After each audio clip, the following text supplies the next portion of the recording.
ప్రపంచంలో సుదీర్ఘంగా జరుగుతున్న ఒక ఉద్యమం ప్రపంచం చాలా చిన్నగా చూస్తుంది. దాన్ని ఎవరు కూడా పట్టించుకోరు. ఈవెన్ ఇంటున్న నువ్వు చెప్తున్న నేను కూడా. అదే బలూచిస్తాన్ స్వాతంత్ర్య ఉద్యమం. ఇది సరిగ్గా 1947 నుంచి ఈ రోజు వరకు కూడా ఈ స్వాతంత్ర్య ఉద్యమం కొనసాగుతూనే ఉంది. అనేక మంది ప్రాణాలు కోల్పోతూనే ఉన్నారు. అయినప్పటికీ కూడా ఆ ప్రాంతానికి స్వాతంత్ర్యం కోసం నేటికి కూడా ఈ రోజు కూడా మీరు చూస్తున్న టైంకి కూడా ఉద్యమం కొనసాగుతూనే ఉంది. ఎవరైనా గట్టిగా ప్రశ్నిస్తే వాళ్ళు ఎస్కేప్ అవుతారు, కనిపించకుండా పోతారు. మేధావులు, యువకులు, ఉద్యమకారులు ఎక్కడికి పోతున్నారో అర్థం కాదు. ఉంటున్నారా, భూమి మీద నూకలు చెల్లిపోయాయో కూడా తెలియదు. సో అలాంటి పరిస్థితి బలూచిస్తాన్లో కనిపిస్తుంది. ఈ ఉద్యమం సరిగ్గా భారత్కు స్వాతంత్ర్యం వచ్చిన నాటి నుంచి ఈ రోజు వరకు కూడా కొనసాగుతుంది. కానీ ప్రపంచం దీని గురించి మాట్లాడుకోవట్లేదు. అనేక మంది ప్రాణాలు ధారపోస్తున్నారు. అయితే వాళ్ళు స్వయంగా ప్రకటించుకున్నారు, ఆగస్టు 11 మా స్వాతంత్ర్య దినోత్సవం, ఈరోజు మేము మా జెండా ఎగరేసుకుంటాం, మా జాతీయ గీతాన్ని ఆలపిస్తామని చెప్తుంటారు. కానీ దీన్ని ఏ ఐక్యరాజ్య సమితి కానీ ప్రపంచ దేశాలు దీన్ని అఫీషియల్గా ప్రకటించకపోవడం ఆ దేశానికి పట్టిన దుర్గతిగా మనం చెప్పుకోవచ్చు. అసలేంది పాకిస్తాన్ ఆ స్వాతంత్ర్య ఉద్యమం? ఎక్కడుంది బలూచిస్తాన్? బలూచిస్తాన్ అనే ప్రాంతం పాకిస్తాన్లో ఉన్న ప్రధానమైన నగరాల్లో ఒకటి. సో ఈ ప్రాంతానికి మరొక స్పెషాలిటీ ఉందండి. అక్కడున్న బంగారం, అక్కడున్న మట్టి బంగారంతో సమానం. అక్కడున్న ఖనిజ లవణాలు ప్రపంచమంతా అటు చూసేలా చేస్తుంది.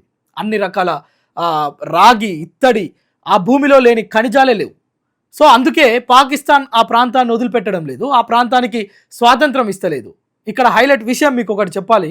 ఆ దేశంలో అన్ని ఖనిజ లవణాలున్నా, అంత సంపద ఉన్నా, ఆ భూమిని అమ్మితే చాలు కోట్ల రూపాయలు వస్తాయి. కానీ ఆ ప్రాంతంలో ఉండే ప్రజలు పేదరికంలో కటిక చీకటిలో మగ్గుతున్నారంటే కేవలం పాకిస్తాన్ చేస్తున్న దుశ్చర్య మాత్రమే. పాకిస్తాన్ ఆ దేశాన్ని అణిచివేస్తూ కాలు కింద పెట్టుకున్న విధానమే ఆ దేశ ప్రజల్ని మరింత ఉద్యమం వైపు నడుస్తుంది, మరింత చీకట్లో మగ్గేలా చేస్తుంది. సో ఎందుకు పాకిస్తాన్లో ప్రధాన నగరంలో ఒకటైన బలూచిస్తాన్ 1947 ఆగస్టు 11వ తేదీన, అంటే భారత్కు స్వాతంత్ర్యం రాకముందు 4 రోజుల ముందు అక్కడ స్వాతంత్ర్యం వచ్చింది ఆ ప్రాంతానికి. కానీ ఆ స్వాతంత్ర్యం ఎన్నాళ్ళు కూడా లేదు, కేవలం 8 మాసాలు మాత్రమే ఆ ఆనందం, ఆ స్వాతంత్ర్యం, ఆ స్వాతంత్ర్య గాలులు వాళ్ళు స్వీకరించారు. కానీ ఆ తర్వాత పాకిస్తాన్ ఆర్మీ చాలా బలవంతంగా దాన్ని ఆక్రమించుకుంది. ఆ రోజు నుంచి ఈ రోజు వరకు కూడా వాళ్ళంతా కూడా ఇది ఆక్రమిత బలూచిస్తాన్ ఆక్రమిత ప్రాంతంగానే వాళ్ళు భావిస్తున్నారు. ఈ ఆక్రమణ నుంచి ఆ యొక్క విమోచన కోసం వాళ్ళు ఇంకా కూడా పోరాటాలు చేస్తూనే ఉన్నారు. సో సరిగ్గా అప్పటి నుంచి ఇప్పటి వరకు ఈ యొక్క అణిచివేత, ఈ యొక్క దుర్మార్గమైన పాకిస్తాన్ పాలనలోనే మగ్గిపోతుంది బలూచిస్తాన్. అక్కడ 1947 నుంచి నేటి వరకు ఉద్యమాలు కొనసాగుతున్నప్పటికీ కూడా రేపు వాళ్ళు స్వాతంత్ర దినోత్సవం అని ఆ ప్రాంతానికి సంబంధించిన వాళ్ళు జెండా ఎగరవేసుకొని స్వాతంత్రం వేడుకలు జరుపుకుంటున్నప్పటికీ కూడా అక్కడ ఇంకా కూడా తుపాకీ కాల్పులు మోగుతూనే ఉన్నాయి. అక్కడ ప్రశ్నించే గొంతులు మాయమవుతూనే ఉన్నాయి. దాన్ని ఫోర్స్డ్ ఏమంటారు అంటే ఈ యువకులను మొత్తం కూడా కనిపించకుండా చేస్తున్నారు పాకిస్తాన్కి సంబంధించిన వాళ్ళు. మీకు ఒక పెద్ద విషయం చెప్తా. ఇక్కడ చైనాకు సంబంధించిన సిపెక్ కంపెనీ వర్క్స్ కూడా ఇప్పుడు ఈ బలూచిస్తాన్ ప్రాంతంలోనే సాగుతున్నాయి. సో మరి ఇక్కడున్న లాభాలు ఎవరు ఆర్జిస్తున్నారు, ఈ లాభాలు ఎవరు తింటున్నారా అంటే మొత్తం కూడా పాకిస్తాన్, అదేవిధంగా చైనాకు వెళ్తున్నాయి.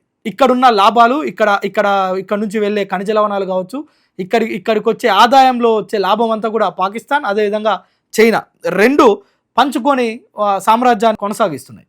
సో ఇప్పటికి కూడా బలూచిస్తాన్ స్వాతంత్ర కాంక్షను వాళ్ళు మొత్తం కూడా అణిచివేసేందుకే పాకిస్తాన్ కుట్రలు చేస్తుంది తప్ప ఆ ప్రాంతానికి స్వాతంత్రం ఇచ్చేందుకు ఎట్టి పరిస్థితుల్లో ముందుకు రావట్లేదు పాకిస్తాన్. సో అందుకోసమనే బలూచిస్తాన్ లిబరేషన్ ఆర్మీ అని చెప్పి ఆ ప్రజలకు రక్షణ కల్పించడంతో పాటు పాకిస్తాన్కి వ్యతిరేకంగా ఈ లిబరేషన్ ఆర్మీ తుపాకులు బట్టి ఉద్యమాలు చేస్తుంది. మరోవైపు సామాన్య ప్రజలు దీన్ని అణిచివేతగా లేదంటే వాళ్ళపైన జరుగుతున్న మారణకాండగా చెప్తున్నప్పటికీ కూడా దీన్ని ఐక్యరాజ్య సమితి కానీ ప్రపంచ దేశాలు పట్టించుకోకపోవడం వల్ల ఆ ప్రజలు ఇప్పటికి కూడా పాపం ఆ మేధావుల గొంతు మూగబోతూనే ఉంది. అక్కడ ఉన్న యువకుల రక్తం ఆ మట్టిలో కలిసిపోతుంది, స్వేదం మొత్తం కూడా ఆవిరైపోతున్న పరిస్థితి బలూచిస్తాన్లో కనిపిస్తుంది. సో ఇప్పుడు దీనికి సంబంధించి రేపు వాళ్ళు ఆగస్టు 11న వాళ్ళు మొత్తం స్వాతంత్ర వేడుకలు జరుపుకునేందుకు సిద్ధమవుతున్నారు.